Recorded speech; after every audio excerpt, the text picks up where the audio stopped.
اس سے پہلے ہم 2-4 آیتوں کا مطالعہ کر چکے ہیں سورۃ الاحقاف کی. رکوع نمبر 1 ہے یہ. اس کا جو اسلوب ہے ہم نے جو پڑھا تھا، پہلی بات تو اس صورت میں یہ ہے کہ اللہ زبردست اور دانا کی طرف سے اس کتاب کا نزول ہوا. یعنی جو کچھ تم پڑھتے ہو وہ کسی انسان کا کلام نہیں ہے بلکہ اللہ تبارک و تعالیٰ کا کلام ہے.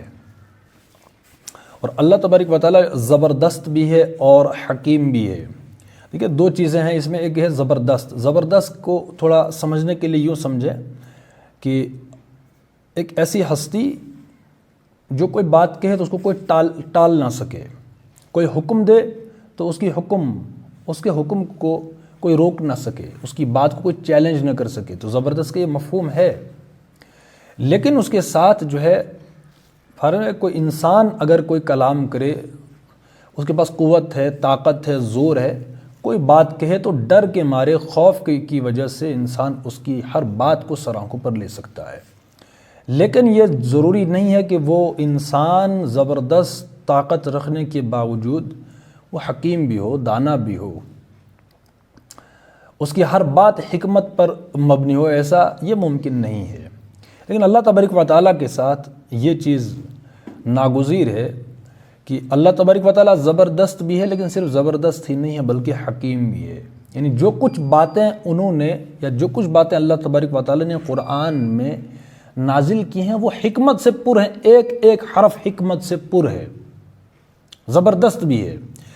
اچھا، زبردست اس وجہ سے کہ کوئی مانے اللہ تبارک و تعالیٰ کی اس قرآن کو، ہدایت کو کوئی مانے یا نہ مانے، بہرحال ہونا تو وہی ہے جو کچھ کہ اللہ نے کہا ہے، یہ زبردست. لیکن جو کچھ اللہ تبارک و تعالیٰ نے نازل کیا ہے وہ تو ہو کر رہے گا نا. لیکن وہ کوئی صرف جبر نہیں ہے. یعنی ہم چاروں ناچار جبرن ہمارا دل چاہے نہ چاہے جو کچھ کہ اللہ تبارک و تعالیٰ نے کہا ہے. کیا کہا ہے؟ سب سے بڑی جو خبر دی ہے کہ وہ ہے کہ دنیا کے بعد دنیا جو ہے ختم ہونے والی ہے، آخرت ہے، قیامت ہے. سب سے بڑی خبر ہے قیامت کی. وہ تو ہو کر رہنا ہے. اچھا، موت ہی ہے. موت کا تو ہم ہر بندہ جو ہے جو زندہ ہے انہوں نے مشاہدے تجربے تو کیے ہیں. موت تو سب کو آنی ہے اور مر رہے ہیں لوگ، ٹھیک ہے نا. جو ہم زندہ ہیں تو ہم بھی اپنی اپنی باری پہ جو چلے ہی جائیں گے. تو یہ تو بہت بڑی حقیقت ہے موت. اچھا، وہ حدیث میں ہے کہ جس پر موت آ گئی اس کی قیامت تو شروع ہو ہی گئی. تو اللہ کہتا ہے جو سب سے بڑی خبر ہے قیامت اور موت کی کہ یہ دنیا ہے، اس کے بعد اصل دنیا کچھ اور ہے جس کو ہم آخرت کہتے ہیں. قیامت کے بعد، ٹھیک ہے نا، سب سے بڑی خبر تو وہ تو ہو کر رہے گا. زبردست ہے اللہ تبارک و تعالی. تنزیل الکتاب من اللہ العزیز. زبردست ہے، وہ العزیز ہے اور الحکیم ہے، حکمت. تو قرآن میں جو کچھ بھی ہے، ایک ایک حرف، ایک ایک لفظ، ایک ایک آیت، سورت تو بہت بڑی بات ہے، وہ پر حکمت ہے، حکمت سے پر ہے. اس کے اندر فلسفی ہے، ٹھیک ہے. تو یہ پہلی آیت اس سورۃ الاحقاف کی ہے کہ حامیم، اس کتاب کا نزول اللہ زبردست اور دانا کی طرف سے ہے. اب یہ بات مطلب جو کچھ اب ہم پڑھیں گے، مطلب سٹائل اس قرآن کا یہ ہے کہ جو کچھ ہم آگے پڑھتے ہیں پہلے اس کو تعارف تو دیا جائے کہ کس کی طرف، کس کا کلام ہے، یہ کس کا کلام ہے. اب میں بار بار مثال دیتا ہوں ڈاکٹر کی. جب کوئی بیمار پڑتا ہے تو ڈاکٹر کے پاس جاتے ہیں. کیوں جاتے ہیں؟ مطلب یہ کہ سب سے پہلے اس کا مطلب کہ مریض کو ڈاکٹر کی کچھ اہمیت تو ہے نا، وگرنہ تو وہ پروفیسر کے پاس کیوں نہیں گیا، اسکول ٹیچر کے پاس کیوں نہ گیا، ویلڈر کے پاس کیوں نہیں گیا، ڈرائیور کے پاس ہی جانا. وہ نہیں جاتے. کیوں جاتے؟ ڈاکٹر کے پاس جاتے. کیوں؟ اس کا مطلب کہ پہلی چیز اس کا کہ نہیں، یہ اہمیت ان کی سمجھ آ گئی کہ نہیں، ڈاکٹر ہے، جو کچھ میری پرابلم ہے اس پرابلم کا سالو جو ہے، حل جو ہے اس بندے کے پاس ہے. تو کچھ اہمیت ہے. اس کے بعد جب ہم اس کے پاس جاتے ہیں ڈاکٹر کے پاس، وہ جو نسخہ لکھتا ہے، جو کوئی دوائی دیتا ہے، جو بھی تشخیص ہوتی ہے، جو بھی ہے، تو ہم آنکھ بند کر کے اس پر عمل کرتے ہیں. کیوں؟ اس فیلڈ کا ماہر ہے وہ، ہم نہیں جانتے، وہ جانتا ہے، تبھی تو عمل کرتے ہیں آنکھ بند کر کے. یہ بھی نہیں پوچھتے کہ آپ ڈاکٹر ہیں بھی یا نہیں، صرف مشہور ہے نا، یا جو بھی ہے. تو اہمیت اتنی ہوتی ہے کہ جو وہ کہے وہ بس آنکھ بند کر کے اس پر عمل کرنا ہے، انشاءاللہ جو ہے وہ بہرحال وہ شفا تو ہوتی ہے۔ یہاں پر جو پہلی آیت ہے یہ ہے کہ یہ جو کچھ تم پڑھ رہے ہو یہ کس کی طرف سے ہے؟ یہ کسی انسان کی طرف سے نہیں بلکہ اللہ کی طرف سے۔ اس کا مطلب کہ تمہاری اہمیت کتنی ہونی چاہیے، جو کچھ تم پڑھو تو اس کو دل کے کان لگا کر اس کو سننا ہے اور پڑھنا ہے۔ اہمیت ہے نا، جب اگر یہ اہمیت نہ ہو، اور اس وقت تو یہی ہے مسئلہ کیا ہے، مطلب یو ٹرن کیوں ہو رہا ہے، اتنی کوشش اور اتنی بڑی حقیقت موت۔ بھائی کسی کو موٹیویٹ کرو نہ کرو، جو کچھ بھی ہے مطلب علم سب کو چھوڑو، موت تو ہے نا، سب کو پتہ کہ نہیں میں مرنے والا ہوں، اور ہے وہ مسلمان لیکن تب بھی ٹس سے مس نہیں ہے۔ تو کہاں خرابی کہاں ہے؟ خرابی یہاں کہ جو کچھ ہم پڑھ رہے ہیں، جس کا کلام پڑھ رہے ہیں، اہمیت نہیں ہے اللہ کتنا بڑا ہے۔ اگر تو یہ اہمیت ہوتی، اور اللہ کرے کہ ہمیں وہ اہمیت آ جائے ذہن میں کہ ہم یہ سوچ کر پڑھیں کہ بھئی اللہ کا کلام ہے، اس کا مطلب ہے کہ ایک آیت کے اندر سمندر ہے، سمندر، اور جو بھی احکام ہے، احکام یہ کرو یہ نہ کرو، اس کے اندر تو زندگی ہے۔ یہ اہمیت جب تک ہم میں نہ آئے تو بس یہی اعلان ہوتے رہیں گے، تب جا کر جو ہم قرآن پڑھنا شروع، وہ بھی وہ کسی کے مرنے کے بعد 2-4 دن وہ ہم کلام پڑھتے ہیں بغیر سمجھے، وہاں بھی پڑھتے، تب جا کر پتہ چلتا ہے 2-4 دن کہ بھائی تھوڑا دل جو ہے وہ نرم ہوئے ہیں، کوئی وعظ فرما رہے ہیں، کوئی جو ہے وہ قرآن خوانی ہو رہی ہے، وہ بس وہ رسم روایتی ہے، وہ بھی رسم بن چکی ہے، رہ گئی رسم اذاں، روح بلالی نہ رہی، فلسفہ رہ گیا، تلقین غزالی نہ رہی، یہ والی بات ہے، پھر رسم ہے نا۔ ہم مسلم معاشرے میں رہ رہے ہیں، ہمارا دل چاہے نہ چاہے پہلے ایک رو چلتی ہے۔ ہم مسلم معاشرے میں رہے ہیں، یہاں کیا ہوتی ہے، عیدیں ہوتی ہیں، یہاں کیا ہوتا ہے، لوگ جمعہ کی نمازیں پڑھتے ہیں، یہاں کہتے ہیں ٹوپیاں پہنتے ہیں، تھوڑی بہت داڑیاں بھی رکھ لیتے ہیں، شب قدر آ گئے تو چلو مسجدوں کی طرف، رمضان آ گئے تو تھوڑے ابتدائی دنوں میں، مطلب یہ ایک کلچر بنتا ہے نا یہ چیز۔ باقی یہ نہیں کہ اس کی روح کیا ہے، اس کا پورا مجموعی نظام کیا ہے، ہمارے اوپر تقاضے کیا ہم نے کرنا کیا ہے، نہیں، ایسی بات نہیں، بلکہ ہم اس معاشرے کے اندر گھرے ہوئے ہیں تو بس وہی کرنے لگ جاتے ہیں۔ اسی طریقے سے ہم کسی اور معاشرے کے اندر پلے بڑے ہوتے تو وہاں کا جو معاشرہ اس کو ہم اڈاپٹ کر لیتے، اتنی سی بات ہوتی، ٹھیک ہے نا۔ تو یہ چیز ہوتی ہے، تو اہمیت جب آتی ہے کہ نہیں یہ اللہ کی طرف سے ہے، تو اللہ ہے۔ میں نے یہ بھی کہا تھا پہلے، جو فوکس دیا تھا کہ ہمارا ایمان کم سے کم مریض کا جتنا ڈاکٹر پر ایمان ہوتا ہے اس سے تھوڑا تو ہمارا بڑا ہونا چاہیے نا۔ ڈاکٹر کے نسخے پر ہم آنکھیں بند کر کے عمل کرتے ہیں، لیکن قرآن پر وہ تو اللہ کا کلام ہے، اس پر ہم عمل کرنے کے لیے تیار نہیں، بلکہ شک و شبہ میں رہتے ہیں، نمبر 1۔ دوسری بات یہ، شک و شبہ تو اور رفع تو ہو سکتا ہے نا۔ مجھے بتائیے، جو بندہ مطلب میں ابھی پڑھا رہا ہوں، سامنے کوئی اٹھے اور مجھے پڑھانا شروع کر دے، میں اس کو پڑھا سکتا ہوں کبھی؟ مطلب کوئی کوشچن کرے کہ بھائی کوشچن ہے، سوال ہے، تو سوال کا جواب تو ہو سکتا ہے نا، لیکن آگے سے کوئی مجھے پڑھانے بیٹھ جائے، اس کے ساتھ بات ہو سکتی ہے؟ کبھی نہیں ہو سکتی۔ یہی رویہ ہمارا ہے اللہ کے ساتھ۔ ہم اللہ کے کلام پر شک و شبہ میں تو ہیں، چلو شک و شبہ ہوتا تو یہ شک شبہ ہونا بھی ایک نالج کی بات ہے، اس کا مطلب کہ نہیں بندہ کچھ سوچ رہا ہے، سمجھ رہا ہے، تو اس کے سوال جواب ہو سکتے ہیں، لیکن ہمارا رویہ کہ ہم اللہ کو سمجھانے بیٹھ رہے ہیں۔ کوئی بھی آیت لے لیجئے جس پر عمل نہیں ہو رہا، بھائی کیوں نہیں عمل کرتے، یہ چیز کیوں نہیں رواج میں ہے، یا تم تو مسلمان ہو، تو آگے سے جو اپنی فلسفی جھاڑنی شروع، جو جتنا پڑھا لکھا ہو، جتنا جس کا لیول ہے، اس کی اپنی فلسفی ہے، ہوتی ہے، اور ہوتی کس کے خلاف ہے؟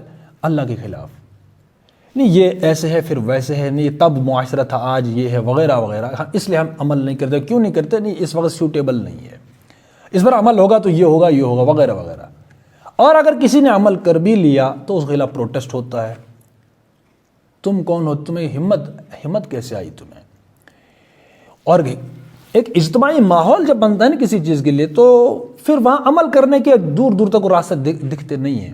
بھائی معاشرے کا، اجتماعیت کا ایک کانسیپٹ ہوتا ہے، اجتماعی اثرات جو ہے وہ مرتب ہو کر رہتے ہیں، بندہ 100 بار سوچتا ہے میں یہ کام کروں نہ کروں، لیکن بات یہ تھی کہ ہم جو کلام پڑھ رہے ہیں کس کا ہے؟ اللہ کا ہے۔ اس کا مطلب ہر آیت پر حکمت ہے، اور جو بھی آیت الاحکام ہے، یہ کرو یہ نہ کرو، جو ترغیبات ہے، ہمارے لیے اسی میں زندگی ہے، اس لیے سمجھ آئے نہ آئے آنکھیں بند کر کے عمل کرو، انشاءاللہ جتنا بھی خیر ہے اس آیت کے ذیل میں وہ برآمد ہو کر رہے گا۔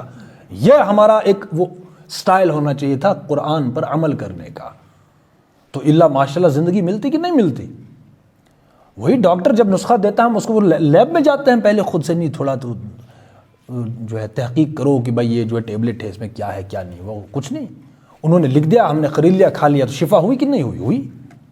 اسی طریقے سے ہم قرآن پڑھتے، جو بھی آیت آئی عمل کرو، خیر برآمد ہو کر رہنا تھا، عمل کرنا، آگے بڑھنا، دوسری آیت پڑھی عمل کیے جاؤ، آگے بڑھتے جاؤ۔ یہ ایک سارا کا سارا نفسیات پر ہوتا ہے، نفسیاتی ہے نا۔ میں اس مثال دیتا ہوں، آپ نے سنا ہوگا شادی بربادی ایک نعرہ ہے نا، مطلب عامیانہ سا ہے، جو بھی ہے بہرحال ایگزسٹ تو کرتا ہے، ہم نے بھی سنا ہے شادی بربادی۔ اب مجھے پتا جو اس مائنڈ سیٹ کے ساتھ شادی کرے گا وہ بربادی کے سوا کچھ ہاتھ لگے گا؟ نفسیاتی ہے نا سب۔ آپ نے اسے کیسے لیا، حیثیت کیا دی اس شادی کو، آپ نے بیوی کو کیا حیثیت دیا، آپ نے جو کچھ آپ حیثیت دیں گے اس پورے نظام کو، وہ ظاہر سی بات ہے وہ نتائج بھی ویسے مرتب ہو کر رہیں گے۔ سالی آدھی گھر والی، یہ بھی سننے میں آتا ہے، آتا کہ نہیں آتا؟ تو گویا جب اس طریقے سے ہم اپنے ذہن کو تیار کرتے ہیں تو ویسے ہوتا ہے، اس کا مطلب کہ کچھ تو ہے۔ جیسے منٹو، اب اسی کو وہی بات آ گئی، منٹو پوچھا گیا کہ بھائی یہ جو ہے فحش وغیرہ جو بھی ہے مقدمے چلے افسانوں پر، اس کا مطلب کہ اگر میرے افسانے جو ہے آپ کو ناقابل برداشت ہیں تو معاشرہ قابل برداشت ہے۔ معاشرے کے ساتھ آپ جو ہے واقف نہیں کہ معاشرے میں چل کیا رہا ہے، جو کچھ معاشرے میں ہے وہ ہمارے افسانوں میں ہے، جو کچھ ہم دیکھتے ہیں اس کی ہم عکاسی کرتے ہیں، اس کی ہم ترجمانی کرتے ہیں، تو میرا کیا قصور اس میں؟ بھائی ہم جو دیکھتے ہیں وہ لکھتے ہیں۔ یہی اس کا مطلب یہ ہے کہ جو شادی بربادی یہ والے، اس کا مطلب معاشرے کے اندر یہ چیزیں ہوتی ہیں تو سامنے آتی، یہ باتیں سامنے آتی ہیں۔ اب یہ سارا نفسیات ہے۔ قرآن کہتا ہے کہ نہیں، یہ جو شادی وغیرہ ہے یہ اس میں سکون ہے۔ کیا ہے؟ شادی کر کے انسان، مرد اور عورت، ٹھیک ہے، شادیوں میں کیا ہے؟ وہ سکون ہے۔ اب کوئی اس ذہن کے ساتھ شادی کرے، سکون آئے گا نہیں آئے گا؟ سارا کا سارا کیا ہے؟ اور جب ہم یہ آیت قرآن سے پڑھیں گے، لِتَسْكُنُوا، وہ جو آیت آئی ہے کہ اس میں جو وہ سکون ہے، اور ہم یہ پڑھیں گے، اللہ تبارک و تعالیٰ کہتا ہے کہ شادی کریں گے تو سکون آئے گا۔ اس یقین کے ساتھ کوئی شادی کرے کہ نہیں سکون مجھے مل رہا ہے، تو یقیناً سکون ملے گا، کیونکہ اس کے ذہن میں کوئی مسئلہ نہیں ہوگا، کوئی ایرر نہیں ہوگا اس حوالے سے کہ سکون آئے کہ نہیں آئے۔ البتہ وہاں پر یہ ہے کہ آپ کو کس بات کا زیادہ یقین ہے؟ شادی بربادی والے یہ جو فقرہ ہے، یہ جو جملہ ہے، اس کا زیادہ یقین ہے کہ خدا کے اس کلام کا یقین ہے کہ اللہ نے کہا کہ اس میں تو سکون ہے؟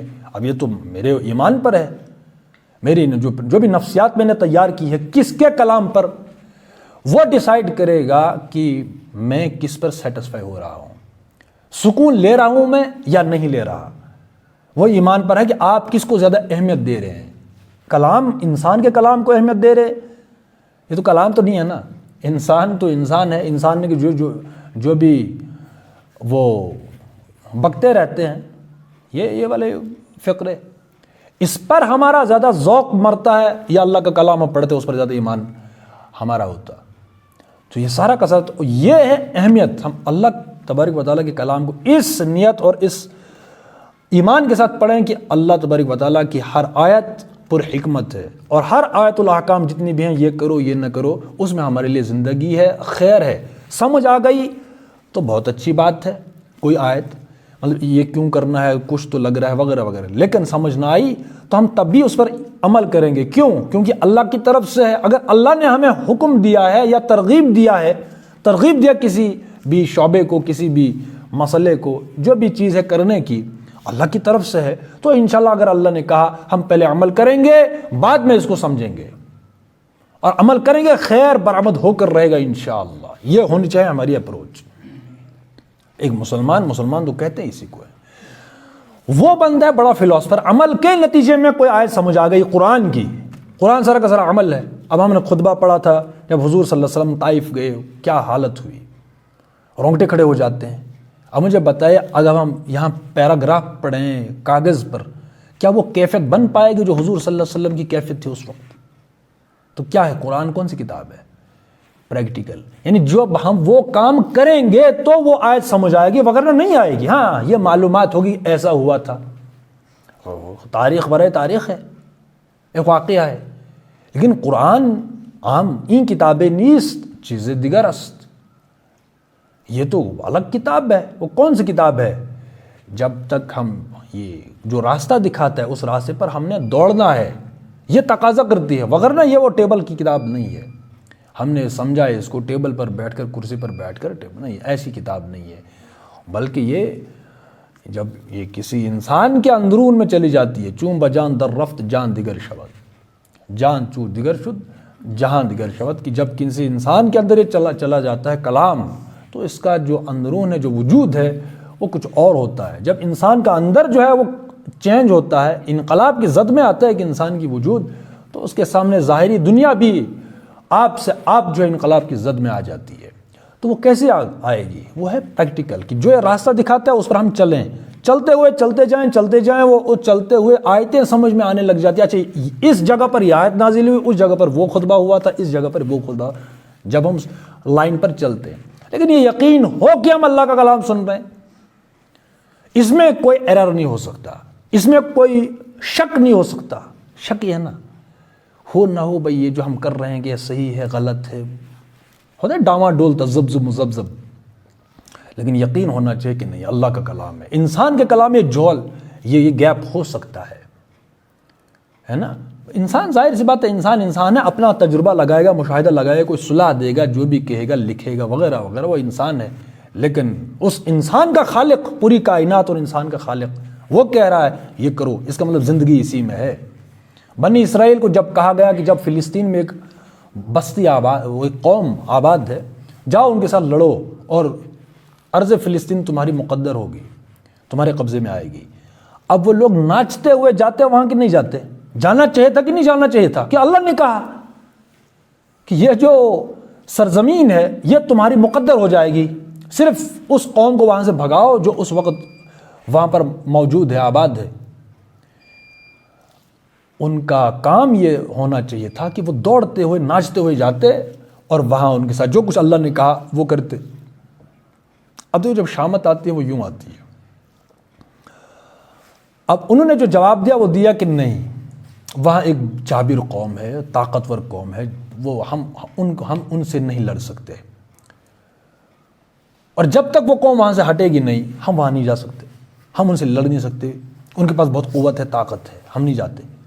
بھائی اللہ تبارک و تعالیٰ کو معلوم نہیں تھا کہ ان کے پاس کتنی طاقت اور قوت ہے؟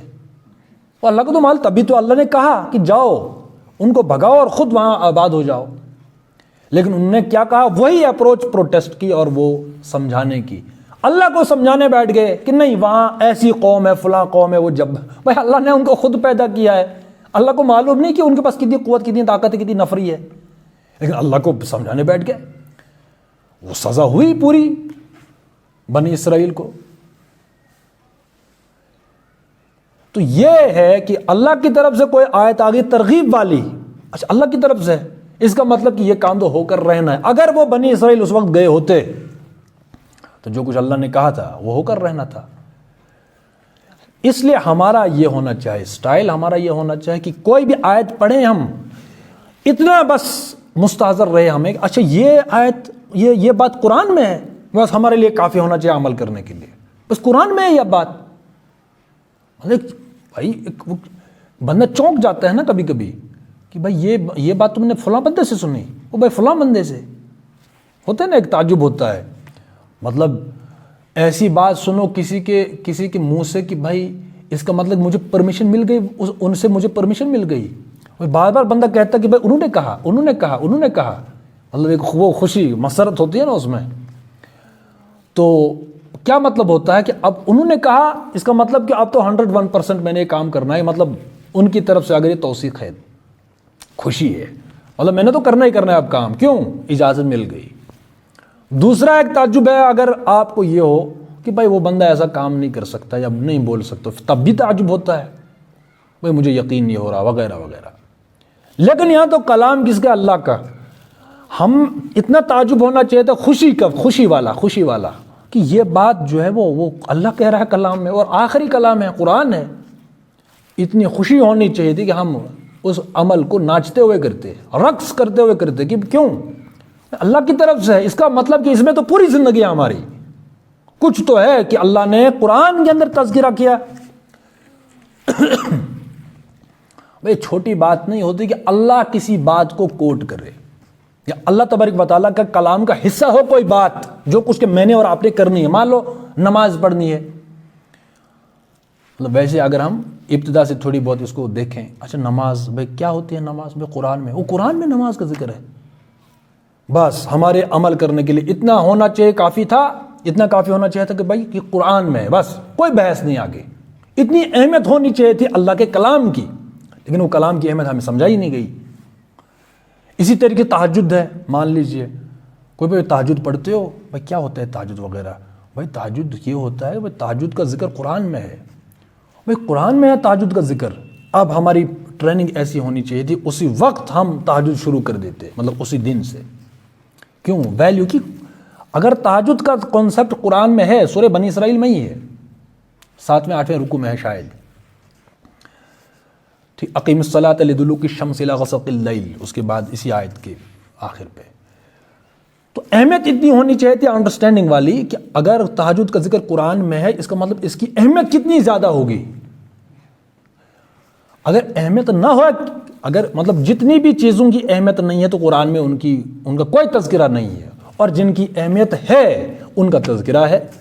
اب جب تذکرہ ہے تو ہمارا کام کیا ہے کہ ہم رقص کرتے اس پر عمل کریں۔ کیوں؟ کیونکہ اس کے اندر کچھ تو ہے، کچھ تو ہے۔ اگر مجھے سمجھ نہیں آ رہا اس کی حکمت اور فلسفی اس کی سمجھ نہیں آ رہی، جو بھی اس کے فضائل ہیں، حکمت ہے، جو بھی اگر میری سمجھ میں نہیں، اس کا مطلب کہ نہیں، اللہ کی طرف سے کیسے ہو سکتا کہ بغیر کسی حکمت کے تذکرہ کیا ہو اللہ نے، اور یہ آخری کلام ہے، ختم نبوت ہو چکا ہے، اب ہماری زندگی اسی طریقے سے باقی شعبوں کو لے جائے۔ سود حرام ہے، کیوں حرام ہے؟ قرآن میں ہے، تو بندہ چونک جانا چاہیے تھا کہ قرآن میں سود کا وہ تذکرہ ہے کہ وہ حرام ہے، بس اتنی سی بات ہونی چاہیے، بندہ چھوڑ اہمیت۔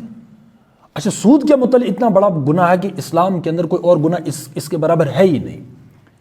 70 درجے بتائے گئے ہیں سود کے، سب سے ہلکا درجہ سود کا یہ ہے جو سودی کاروبار میں ملوث ہو کسی بھی اعتبار سے، کہ سود کے 70 درجے ہیں، سب سے ہلکا درجہ ہے کہ کوئی بندہ اپنی ماں کے ساتھ زنا کرے، نمبر 1۔ یہ تو حدیث میں ہے، قرآن میں ہے اسی سود پر کہ جو بندہ سودی کاروبار سے باز نہیں آتا تو اللہ اور رسول کی طرف سے اعلان جنگ ہے، کسی اور کام کے لیے اعلان جنگ ہے، یہ چیز ہے۔ لیکن اس وقت کون ہے وہ، الا ماشاء اللہ اکا دکا، باسط قوم پوری اس سود کے اندر جکڑی ہوئی ہے، اور وہی جو ہے معاشرے کے اندر انہی کا سٹیٹس ہے۔ اب یوں ٹرن ہو جاتا ہے، کوئی بندہ آج دوسری شادی کرے، ہر طرف سے انگلیاں اٹھیں گے، دیکھو یہ دوسری شادی کی اس نے، یہ ہے ہمارا۔ لیکن جو سود کے متعلق قرآن اور حدیث یہ کچھ کہتا ہے، ان کی جو ہے وہ واہ ہے۔ یہ یو ٹرن ہے غلاموں کی، غلامی سے بدتر ہے بے یقینی، یہ غلاموں کے وتیرے ہوتے ہیں۔ ان کاموں کو بلنڈر بناؤ جو قرآن و سنت سے ثابت ہیں، صحیح ہیں کرنے کے، تاکہ کوئی ان پر عمل نہ کرے۔ عمل کریں گے تو لوگ صحیح راستے پر آئیں گے، اس اللہ کے راستے پر۔ اور ان چیزوں کو سٹیٹس کا معیار بناؤ، ان چیزوں کو زندگی، یعنی صحیح زندگی کا معیار کیا ہے، مہذب، سویلائزڈ، ڈیولپڈ معیار بناؤ۔ جو گناہ ہیں، کہاں گناہ ہے؟ قرآن اور سنت میں، ان میں اتنی گروگن لگاؤ، ایسا ان کا پرچار کرو کہ کوئی یہ تصور بھی نہ کرے کہ یہ گناہ ہے قرآن اور سنت کے تحت۔ اور جب لوگ یہ سوچنے لگے وہ گناہ ہے، یہ ہے، قرآن میں حرام ہے، حدیث میں حرام ہے، تو بھائی عمل نہ کریں، تو اکانومی ڈاؤن ہوگی کہ نہیں ہوگی؟ کسی تہذیب کو تو ضرب لگے گی، ظاہر سی بات ہے۔ لیکن ان کو اس طریقے سے بڑھا چڑھا کر پیش کیا کہ آج کسی کا تصور بھی نہیں گزرتا کہ میں اتنا بڑا بلنڈر کر رہا ہوں، سود جیسا۔ اور دیکھیں معاشرے میں وہ تو ہیرو ہے نا بھائی۔ معاشرے میں عزت اس وقت کس کی ہے؟ جس کے پاس سب سے بڑا مال، زیادہ مال ہے۔ مال، آپ مارکیٹ میں جائیں، معاشرے میں جائیں، جس کے پاس مال زیادہ ہے اس کی زیادہ سلام ہے، اور جس کے پاس مال کم ہے وہ بیچارہ اتنا ہی زیادہ ذلیل ہے۔ اہمیت ہی نہیں، ویلیو کی بات ہوتی ہے نا، ویلیو۔ آپ کس کو اہمیت دیتے ہیں، کس شخص کو اہمیت دیتے ہیں؟ اس شخص کو دیتے ہیں جس کے پاس مال کم ہے، یا سٹیٹس ہے، یا جس کے پاس سٹیٹس ہے اس سے زیادہ جو ہے آپ کے لیے اس کی زیادہ اہمیت، یہی تو ہے۔ اچھا، اس کی جو اہمیت اس لیے ہے کہ وہ جو ہے جس چیز کو اللہ جو ہے اتنا بڑا بلنڈر کہتا ہے کہ اعلان جنگ، وہ اس کے اندر ملوث ہے، اور تب بھی اس کے باوجود بھی اس کی عزت ہے معاشرے میں۔ اس کا مطلب ہمارا اجتماعی معاشرہ اللہ کی دی ہوئی تہذیب اور اللہ کی دی ہوئی جو سسٹم ہے اس کو ہم نہیں مانتے، اس قابل ہی نہیں مانتے کہ ہماری زندگی اس پر چلے، ہم اس کو اپنے تہذیب مانیں، نہیں ہم نہیں مانتے، مطلب اس قابل نہیں۔ بھائی تو اگر کسی انسان کو ہم نے بے عزت کرنا ہو کیا کہتے ہیں؟ بھائی تو اس لائق ہے کہ تو ہماری محفل میں بیٹھے، چلو بھاگو ہٹو۔ یہی کہا اللہ کا جو نظام ہے یہ اس قابل ہے کہ ہم اپنی زندگی میں اس کو شامل کریں۔ اور ویلیوز جو ہوتے ہیں، اقدار، ہم کس چیز کو اہمیت دیتے ہیں، ہم کس چیز کو اپنی زندگی میں شامل کرتے نہیں دیتے، اہمیت کس کو دیتے ہیں، تو ہماری پریکٹیکل لائف وہی ہے۔ اعلان جنگ جس بات پر ہے اسی کو لے رہے ہیں، اور اسی کی وجہ سے ان کا جو سٹیٹس بن رہا ہے وہ وہی ہے، وہ سود ہے، حالانکہ وہ ہے بلنڈر قرآن و سنت کی نظر میں۔ تو یو ٹرن ہوا کہ نہیں ہوا؟ تو ہم نے کون سا اسلام قبول کیا ہوا ہے؟ کہ اللہ تبارک و تعالیٰ کتنا بڑا، کتنا چھوٹا بڑا ہے میری اور آپ کے نزدیک؟ بھائی کون سی ویلیو ہے اللہ کی؟ جو کچھ اللہ کہہ رہا ہے ہم اتنی اہمیت نہیں دے رہے کہ ہم اس کو کم کم مان بھی لیں، وہی ہے۔ یہ ہمارا وتیرہ ہونا چاہیے تھا کہ اگر کوئی بات قرآن و سنت کے خلاف ہوتی تو ہم ہاتھ سے اس کو روکتے، وہ قوت نہ ہوتی تو زبان اور قلم چلاتے، وہ قوت نہ ہوتی تو پھر دل تھا نا، نفرت کرتے۔ لیکن ہمارا پورا وہاں بھی یو ٹرن ہے، مطلب ایسے غلامی تھوڑی آئی ہوئی ہے۔ ان غلاموں کے مسلک کے ناقص ہے کتاب، ان سے پوچھیں گے بھائی قرآن کمپلیٹ ہے انکمپلیٹ ہے؟ وہ کہتے ہیں انکمپلیٹ ہے۔ بھائی قرآن ناقص ہے، ناقص ہے، اور کیوں؟ کہ سکھاتی نہیں مومن کو غلامی کی طریق، کہ بھائی اس میں ایک نقص ہے قرآن میں، وہ کیا ہے کہ مومن کو غلامی کے طریقے نہیں سکھاتی، بس یہی تو بڑا نقص ہے۔ لیکن وہ نقص بھی ہم نے تشریح کرتے ہوئے ہم نے وہ پورا کر لیا۔ تصریحات، تعویلات، تعبیر ایسی کرو کہ قرآن کو بناتے ہیں پازند، ہم نے پارسوں کی کتاب بنا دیا قرآن کو، تعویلیں گھڑ گھڑ کے، ٹھیک ہے۔ تو یہ ہے کہ وہ میں کہہ رہا کہ اہمیت قرآن کے اندر تذکرہ آ گیا، سود حرام ہے تو حرام ہے، چونک جاننے چاہیے تھے بھائی قرآن اللہ کا کلام۔ 4 شادیاں ہیں بھائی، 4 شادیاں قرآن میں ہے، بھائی قرآن میں 4 شادیاں، پوری قوم عمل کرنی چاہیے تھی، لیکن پروٹیسٹ اس پر ہے۔ کوئی بندہ ہمت کرے دوسری شادی کی، پھر میں بتاتا ہوں کہ اس کے متعلق لوگ سوچتے کیا ہیں۔ ایک طرف سے سود ہے، انسانی حاکمیت، شرک، اور سب سے بڑا بلنڈر سود، وہ گناہ ہے، گناہ کے اندر اور شرک کے اندر ملوث ہیں بندے، پوری قوم، لیکن ان کی عزت ہے کہ نہیں؟ ایک بندہ دوسری طرف سے ایک صحیح شریعت پر کام کر رہا ہے، عمل کر رہا ہے شریعت پر، دوسری شادی کر رہا ہے، نکاح کر رہا ہے، اس کو شیطان بنا رہے ہیں۔ یہ ہے اجتماعی مذاق ہمارا۔ یہ مسلمان ہیں جو اللہ کو مانتے بھی ہیں، لیکن سب سے بڑی چاپلوسی اور سب سے بڑی بدتمیزی کر، یہ واحد قوم ہے، یہ مسلمان قوم۔ بات سمجھ رہے ہیں؟ ایک بندہ گناہ کر رہا ہے وہ ہیرو، ایک بندہ آیت پر عمل کر رہا ہے وہ مجرم، شیطان۔ کس نے بنایا؟ یہ وہ مومن جو آج 30 یہ جو رمضان کے روزے رکھ رہے ہیں، یہ مسلمان ہیں جنہیں دیکھ کے شرمائیں یہود۔ ایسا ہی ہے کہ نہیں ہے؟ پورا اجتماعی آپ موسم دیکھیں، اجتماعی ماحول دیکھیے آپ، کیا ایگزسٹ کرتے ہیں باتیں؟ قرآن میں جو کچھ ہے، خرابی کی جڑ کیا ہے؟ وہ یہی تو ہیں، انسانی حاکمیت خرابی کی جڑ۔ آپ نے انسان کو حاکم تسلیم کر لیا، بات ہی ختم ہو جاتی ہے۔ پھر آپ جو ہے نمازیں پڑھو، اگر قوت فرعون کی در پردہ مرید، قوم کے حق میں ہے لعنت وہ کلیم اللہ ہی، نمازیں پڑھتے رہو، یہ تو لعنت ہی لعنت ہے۔ پھر اگر تو انسانی حاکمیت کو ہم نے قبول کر لیا، کس لیے نماز ہے؟ پھر ہمارا ہر ایک شعبہ، اگر انسانی حاکمیت ہم نے قبول کر لی، اللہ کی حاکمیت کو ٹھکراتے ہوئے، تو پھر قرآن کا بھی ہر شعبہ اسی طاغوتی نظام کی سپورٹ کرنے لگ جاتا ہے۔ مطلب مان لو آپ نے ایک گاڑی ہے، گاڑی میں سے آپ نے چند پرزے نکال لیے، تو پرزے کام کریں گے؟ لیکن وہی پرزے آپ نے کسی دوسری گاڑی میں فٹ کر لیے تو وہ چلیں گے. گویا وہ گاڑی بیکار، اس کے پرزے نکالو اور دوسری ایک گاڑی چلاؤ. یہ سسٹم، یہ نظام ہے، نظام الفکر پورا، کل نظام اللہ تبارک و تعالیٰ کا. اس میں سے آپ نے چند چیزیں نکالی اور آپ جس نظام، جس تہذیب میں ہیں اس کو آپ چلانے لگ رہے ہیں، اس کو آپ چلا رہے ہیں. کس کے ذریعے سے چلا رہے ہیں؟ اس نظام کے کچھ شعبوں سے. یہ بھی دین ہے. اس لیے ہمیں یہ یقین ہونا چاہیے الا ماشاء اللہ کہ ہم جو کچھ پڑھ رہے ہیں قرآن سے، یہ تو اللہ کی طرف سے ہے. اللہ کی طرف سے تذکرہ ہے قرآن میں، اس کا تذکرہ قرآن میں ہے. بس ہم یہ ہونا چاہیے ہمارے پاس، بھائی اس کا قرآن میں تذکرہ اس نے کیا، بات ختم. چاہے وہ حلت ہو چاہے حرمت ہو کسی چیز کے متعلق، یعنی کرنے کا حکم ہو یا ترغیب ہو. اب یہ بھی مسئلہ کہ بھائی یہ تو فرض کہاں ہے، مجھے بتائیے کہ ہر چیز فرض ہونی چاہیے تھی قرآن کی. میں یہ کہتا ہوں کہ قرآن میں جس چیز کا تذکرہ ہے بس وہ فرض ہے، وہ والا فتویٰ نہیں. میرا یہ اپنا ماننا ہے اور ہر مسلمان کا یہی ہونا چاہیے کہ قرآن کے اندر جس چیز کا تذکرہ آ گیا وہ تو فرض کے درجے میں ہے. کیونکہ اللہ کا کلام ہے، اللہ کی بات ہے. اللہ کی بات فرض نہ ہو اور کس کی بات فرض ہونی ہے بھائی؟ تو فرض کے درجے میں ہم اس کو لیں کہ اچھا یہ قرآن میں ہے، اس کا مطلب خیر تو اسی کے اندر موجود ہے.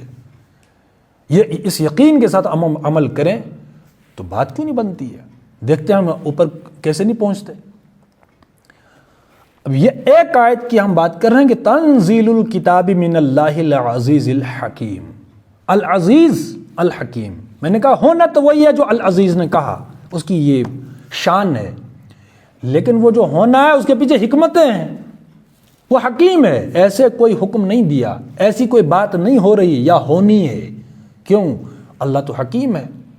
کوئی بھی اس وقت میں اکثر و بیشتر سوچتا رہتا ہوں کہ بھائی اگر جو ایک تو اسلام ہے ہمارا، مطلب یہ کرو یہ نہ کرو، جو ایک قانون بنتا ہے تو بغیر کسی پر تھوپے ہوئے یا بغیر صرف آئیں جو بھی جس کو بھی لگے کہ بھائی یہ کیا ہے اسلام وغیرہ جو بھی ہے تو ہم اس کو چیلنج دیں کہ آؤ ایک ڈیبیٹ ہو، بیٹھیے، آپ بھی اپنے ایکسپرٹ جو بھی ہیں ہم بھی لاتے ہیں، آپ بھی لاؤ، آپ کا جو اپنا نظریہ ہے یا جو بھی آپ جس نظریے کی بنیاد پر آپ نے ایک قانون مرتب کر رکھا ہے اس کو بھی آپ سامنے رکھیں. ہم بھی قرآن میں جو بھی ایک نظام بنتا ہے اس کو بھی ہم سامنے رکھیں. لوگ فیصلہ کریں کہ لاجک پر کون اترتا ہے، پورا فطری کون سا قانون ہے، بغیر اس کو ایک پروپیگنڈا چلائے کہ اسلام یہ ہے اور پھر وہ ہے پھر وہ ہے، وہ الگ ہے نا بحث. لیکن ایک شریف انسان جس کو مہذب کہتے ہیں، بھائی سویلائز کہتے ہیں نا، اللہ آپ 10 بندوں کو ماریں گے پھر آپ کہیں گے بھائی ہم سویلائزڈ ہیں، مطلب یہ تو ڈیفینیشن نہیں نہ ہو سکتی. مہذب ڈیفینیشن یہ ہے آپ کیا کہہ رہے ہیں میں کیا کہہ رہا ہوں، چلو مل بیٹھ کے بات کرتے ہیں، آپ اپنی بات رکھیں میں اپنی بات رکھتا ہوں، ایک مہذب طریقہ ہے. تو ہم اپنی بات رکھتے ہیں، آپ بھی اپنی بات رکھو، آپ اپنے نظریے کو پیش کرو، ہم اپنے نظریے کو پیش کریں. اس نظریے پر بننے والا جو ایک نظام ہے، قانون ہے، اس کو آپ سامنے رکھیں، آپ بھی اپنے اس قانون نظام کو سامنے رکھیں. لوگ فیصلہ کریں گے جو بھی جتنے بھی شعبے ہیں، کوئی بھی جتنے بھی زندگی کے شعبے ہیں، ہم اس شعبے میں اسلام کی تعلیم کیا ہے، کون سی پرنسپل دیتا ہے قرآن، ان اصول کون سے دیتا ہے، آپ بھی سامنے رکھیں ہم بھی سامنے رکھیں. دنیا فیصلہ کرے گی فطری ہم قابل قبول کون سا نظام ہے، کو کس کی بات ہے، اللہ کا یا کسی دوسرے کا. ٹھیک ہے نا؟ تو کیوں یہ چیلنج؟ اللہ تبارک و تعالی الحکیم ہے. جب الحکیم ہے تو اس کی بات ہے، جو فلاسفی تو وہیں نکلے گی نا، سب سے بڑی فلاسفر تو وہی ہوں گے. ٹھیک ہے، تو انشاءاللہ کل ہم اس سے آگے پڑھیں گے.